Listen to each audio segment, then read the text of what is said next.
Početkom 11. stoljeća svećenik i tajnik dužda Petra II. Orseola, đakon Ivan, na stranicama svoje mletačke kronike upravo upisuje retke iznimno važne za hrvatsku povijest 9. stoljeća. Piše o velikim problemima koje je njegova domovina Venecija prije nekih 150 godina imala sa slavenskim vladarima na istočnoj Jadranskoj obali. Uz divlje neretvanske gusare, u mletačko pamćenje posebno se urezao jedan hrvatski vladar, ratoboran i po svemu sudeći vrlo svojeglav. Ivan Đakon nazvao ga je Pessimus Sclavorum Dux, najgori knez Slavena.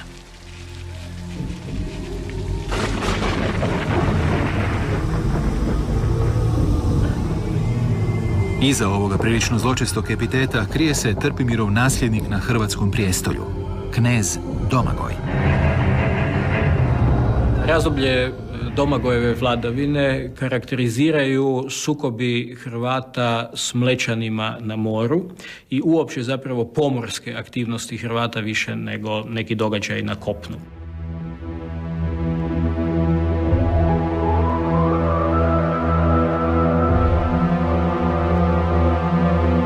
O Domagojevu podrijetlu ne znamo ništa.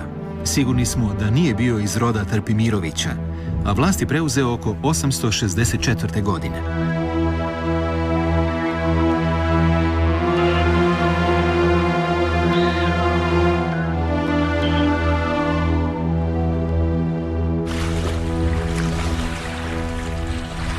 Možda je bio jedan od Trpimirovih velikaša, mogući predvodnik neke protu-Trpimirovićevske stranke unutar Hrvatske kneževine. Pouzdano znamo da su Trpimirova sina Zdeslava u Domagojevo vrijeme prognali iz Hrvatske.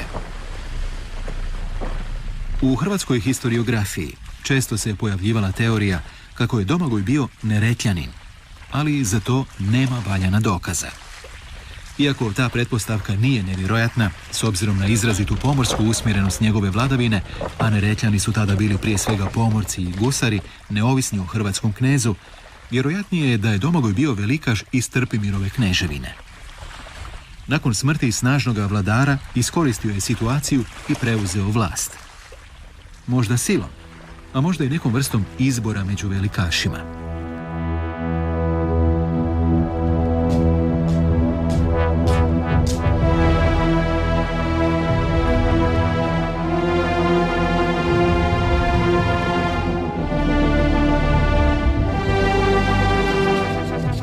Iz pisanja Ivana Đakona doznajemo o sukobima Domagojeve Hrvatske i Mlečana, u kojima je Venecija 2 puta postigla da hrvatski knez zatraži primirje.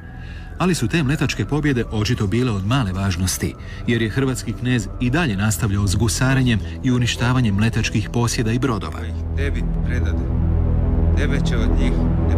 U pismu pape Ivana VIII nalazimo prilično bojažljivo papinsko prekoravanje svojeglavog hrvatskog kneza zbog gusarenja koje se događa, kako kaže papa, pod okriljem tvojega imena i koje potamnjuje tvoj dobar glas.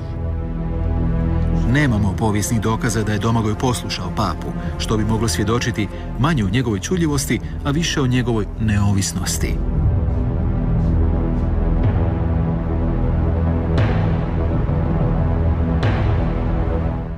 Franačka i Bizant sredinom 9. stoljeća suočavali su se sa sve većom arapskom prijetnjom. Česte su bile arapske invazije na kršćanske pomorske posjede. Sredinom 60. godina 9. stoljeća prodrli su i u Jadranski bazen, te su započeli opsadu Dubrovnika.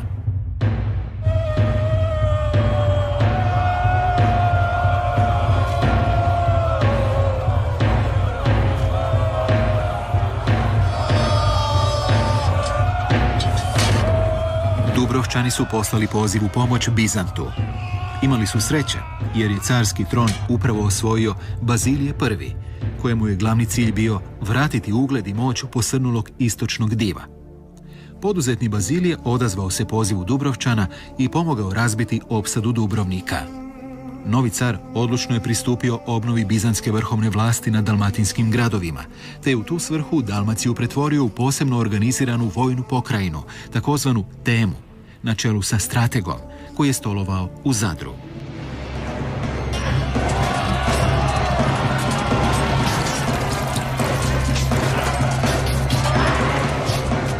Istodobno, početkom 70. godina 9. stoljeća, Franci su poduzeli veliku vojnu kampanju na jugu, započevši opsadu Barija, važne luke koju su već neko vrijeme u rukama držali Arapi.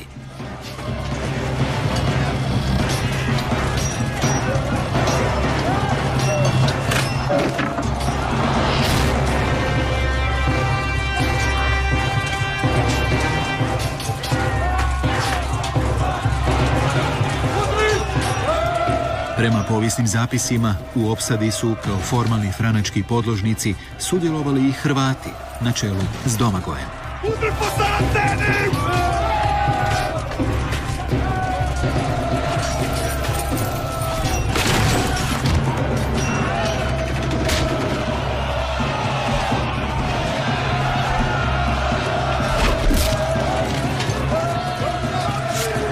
Hrvatski je knez najvjerojatnije osobno sudjelovao u opsadi ove južnoitalske luke.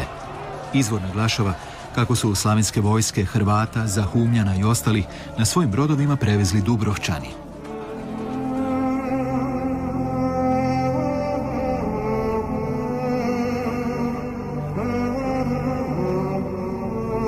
Neizravan dokaz Domagojevoj italijanskoj avanturi je i bizantsko pustošenje hrvatske obale negdje u vrijeme opsade Barija. Bazilije je očito želio iskoristiti zauzetost Domagojeve vojske u Italiji te u Hrvatskoj na vlast vratiti svoga kandidata, Zdeslava, Trpimirova sina, koji je pobjegavši iz Hrvatske pred Domagojem utočište pronašao u Konstantinopolu.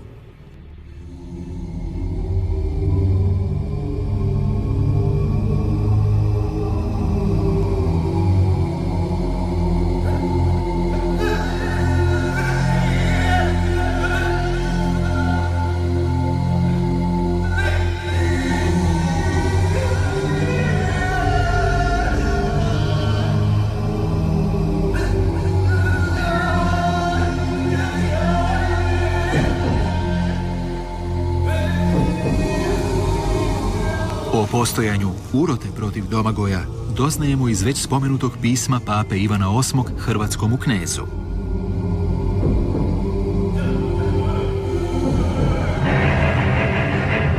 Domagojeva osveta očito je bila strašna. Papa ga u pismu, u kojemu ga poput svoga prethodnika Nikole I oslovljava kao slavnoga kneza, moli da urotnicima poštedi život. Domagoj prema svemu sudeći nije uvažio ni tu papinu molbu, te je nemilosrdno pogubio urotnike.